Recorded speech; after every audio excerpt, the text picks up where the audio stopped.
Salom meni azizlarim. Xudo xohlasa bugun yana jinday ochirim qilmoqchiman. Bugun 9-mart. O'tib ketgan bayramlaringlar muborak bo'lsin. Xudo xohlasa yaxshi kunlar va yaxshi ochirimlar bo'lishini Allohdan so'rab, Xudo xohlasa bugun bizni nimalar kutyapti? 9-mart kunga ochirim qilamiz. 9-mart biz uchun qanaqa kun bo'lishini Allohdan so'raymiz. Niyatimiz oldim, energiyamiz oldim, shifoli ochirim bo'lsin. Niyatlarni oldim, energiyalarni oldim, shifoli ochirim bo'lishini Allohdan so'raymiz. Allohim shifoli ochirim qilsin. Niyatinglarni oldim, energiyalar shifoli ochirim qilsin. Shifoli bo'lsin ochirimimiz. Xo'p, bugun bizni nimalar kutyapti? Bugun biz uchun qanaqa kun? Xo'p, Xudo xohlasa 5 ta karta tashlab ko'ramiz. Bugun biz uchun qanaqa kun bo'lishini. Xo'p, bugun biz uchun niyatini olganlarim, energiyasi tushganlarga deyapti. Bugun jinday urush janjallardan qochish, jinday tinchlikni xohlashingiz, birodarlarga urushib qolmaslikka o'zingizni ehtiyot qiladigan kun deb aytyapti. Kim bilandir tortishib qolishingiz yoki bo'lmasam urushib qolishingiz, qandaydir bir shunaqa kunlardan o'zingizni olib qochishingizni aytyapti. Birov bilan tortishmang.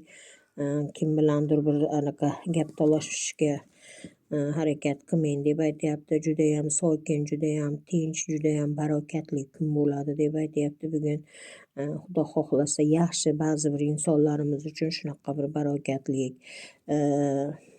sokin, judayam bir o'zini baxtli his qiladigan kun deyapti. Ko'proq ibodatda bo'ling. Iloji boricha kitoblar mutolaa qilishingiz mumkin. Balkim qandaydir kitob, xohlagan kitobingizni mutolaa qilib, bir tinchlikda, o'zingiz bir huzur, halovatda o'tiradigan kun bo'ladi ba'zi bir insonlar uchun bugun.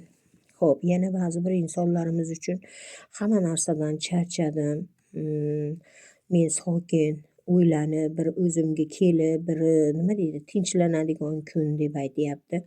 Ba'zi bir insonlarimiz o'zlarini o'zlari tinchlantirish uchun qandaydir sokinlikni xohlab, yolg'izlikni xohlab, hamma narsani pulgayam, boshqagayam, hattoki hayotingizda bo'layotgan qandaydir har xil mashmashalardan ham jinday o'zingizni bir qiladigan, tinchlantiradigan kun deb aytyapti ba'zi bir insonlarimiz uchun. Va yana ba'zi bir insonlarimiz uchun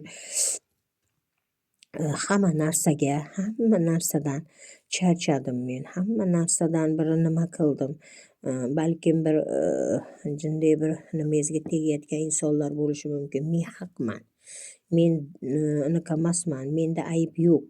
Men doim haq bo'lganman deb o'zingizni bunday nima deydi, nimada erkin tutadigan kun deb aytyapti. Judayam menimcha hammada yaxshi kunga o'xshayapti bugunga kelganda. Ozgina bir o'zingizni urush janjallardan to'xtatib tursangizgina, tortishuvlardan, urush janjallardan tortishib anaqa qilmasdan tursangizlar juda yaxshi kun deb aytyapti. Va yana ba'zi birlarimiz uchun bir yana oilaviy tinchlik, xotirjamlik, baxtli hayot, farzandlaringiz oldida, hatto sevgilingiz yonida bir o'zingizni baxtli his qilishingiz, farzandlaringiz va bolalaringiz boshigingiz oldida bir o'zingizni bir nima desam bo'ladi, erkin his qiladigan kun deb aytyapti.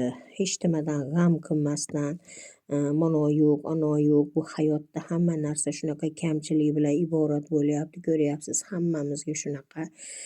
Shu narsalardan hammasidan voz kechgan holda hamma yo'g'im bor degan holda o'zingizni bir chiroyli, bir sokin o'tkazadigan kun deb aytyapti.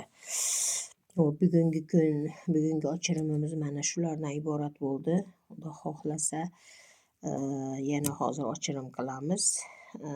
Bir haftalik ochirim qilamiz. Xudo xohlasa yaxshi kunda ko'rishishni Alloh nasib qilsin. Agar yakka ochirim qilmoqchi bo'lganlar bo'lsa, albatta Telegram raqamlarimizni qo'yib qo'ydik. O'zgardi Telegram raqamim O'zbekiston nomeriga. Xudo xohlasa Telegram orqali gaplashamiz. Sog' bo'lasizlar, salomat bo'lasizlar. Hammalaringizni yaxshi ko'raman.